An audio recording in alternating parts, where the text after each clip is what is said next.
കൺമണി അല്ലേ? കാഴ്ചയില്ല, കേൾവിയില്ല, സംസാരിക്കാനും പറ്റില്ല. അദ്ദേഹത്തിന്റെ മകളാണ്. അപ്പൊ ഇവർക്ക് ഉപയോഗിക്കാൻ പറ്റിയ എഴുതാനും വായിക്കാനും പറ്റിയ മലയാളം എഴുതാനും വായിക്കാനും പറ്റിയ ഒരു സോഫ്റ്റ്വെയർ. മലയാളം മാത്രം പറ്റുള്ളൂ? അതെ, ഇപ്പം മലയാളമാണ് നമ്മൾ ചെയ്തിരിക്കുന്നത്. നമ്മള് കൊണ്ടുവരാൻ നോക്കുന്നുണ്ട്. അപ്പോ ടുഡേ എന്തെങ്കിലും ഒന്ന് പറഞ്ഞാട്ടാ, അവര് ടൈപ്പ് ചെയ്യട്ടെ. അത് ആനന്ദേട്ടനോടാണ് എനിക്ക് പറയാൻ പറ്റൂ, കൃഷ്ണയോട് എനിക്ക് നേരിട്ട് പറയാൻ പറ്റില്ല. ഓക്കെ, അപ്പൊ ആനന്ദേട്ടൻ കൈവിരലുകൾ കൊണ്ടാണ് അങ്ങോട്ട് പാസ് ചെയ്യുന്നത്. അപ്പോ നമുക്ക് എന്താ പറയാ, നിങ്ങൾക്ക് സുഖമാണോന്ന് എഴുതാന് നമ്മുടെ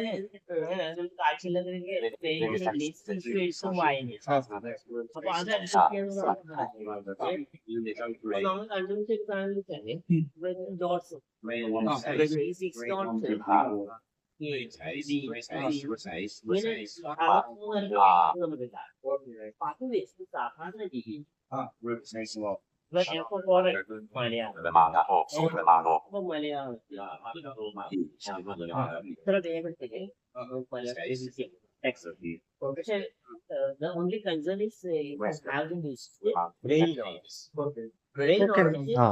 സുഖമാണോ അല്ലെ? അപ്പൊ അവര് എഴുതുന്നത് കീബോർഡിൽ 6 കീകൾ മാത്രം ഉപയോഗിച്ചിട്ടാണ്, FDS-ഉം JK-ലും. അത് ബ്രെയിൽ ഡിസ്പ്ലേ കണ്ടില്ലേ, അതിൽ തൊട്ടിട്ടാണ് ഇപ്പൊ കൺഫേം ചെയ്യുന്നത്. അവർക്ക് എന്തെങ്കിലും അക്ഷരത്തെറ്റൊക്കെ ഉണ്ടെങ്കിൽ അതിൽ തൊട്ടിട്ട് കൺഫേം ചെയ്യാൻ പറ്റൂല. ഈ ബ്രെയിൽ ലിപിയിൽ ഇവിടെ തൊട്ടാൽ കൺഫേം ചെയ്യാൻ പറ്റും അല്ല? അപ്പൊ അങ്ങനെ ബ്രെയിൽ ഡിസ്പ്ലേ ഇവിടുത്തെ പേര് അങ്ങനെ വിരലുകളെ കൊണ്ട് അക്ഷരങ്ങള് എന്താ വാക്കെന്ന് പറഞ്ഞു കൊടുത്തു. അവരത് അവിടെ എത്ര ഇനി അവര് സ്വന്തം ഒരു കവിതയോ കഥയോ എഴുതുകയാണെങ്കിൽ അവർക്ക് തന്നെ എഴുതാൻ പറ്റും. അവര് സ്വന്തം എഴുതുകയാണെങ്കിൽ നമ്മൾ പറഞ്ഞു കൊടുത്ത് എഴുതിക്കണമെങ്കിൽ ഇതേപോലെ ഒരാൾ എന്ത് ചെയ്യണം? ആ സൈൻ ലാംഗ്വേജ് വെച്ച് കയ്യിൽ വെച്ച് ചെയ്യണം, പറഞ്ഞു കൊടുക്കും. എന്നിട്ട് പിന്നീട് ഇവര് ടൈപ്പ് ചെയ്തതിൽ എന്തെങ്കിലും മിസ്റ്റേക്ക് ഉണ്ടോ എന്നുള്ളത് ഇവരതാ ഇവിടെ ബ്രെയിൽ ലിപി വെച്ചിട്ട് ഇവിടെ ചെക്ക് ചെയ്യൂല. എന്തോ എഴുതുന്നുണ്ട്.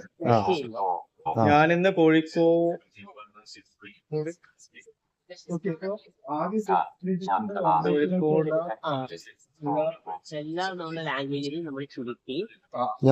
കോഴിക്കോട്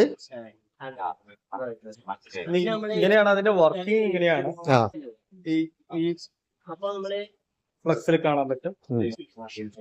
ഇതാണ് അതിന്റെ വർക്കിംഗ് അല്ലേ?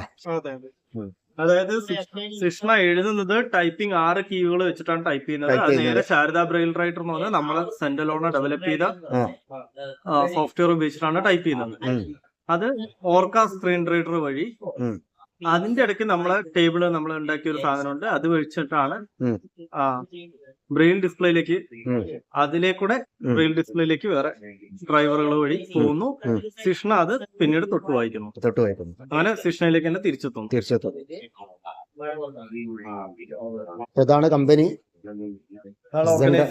Organisation, non profit organisation. അതേപോലെ ഇതുപോലുള്ള ആളുകളെ എഴുതാനും വായിക്കാനും പ്രാപ്തരാക്കുന്ന ഒരു സോഫ്റ്റ്വെയർ ഓർഗനൈസേഷൻ.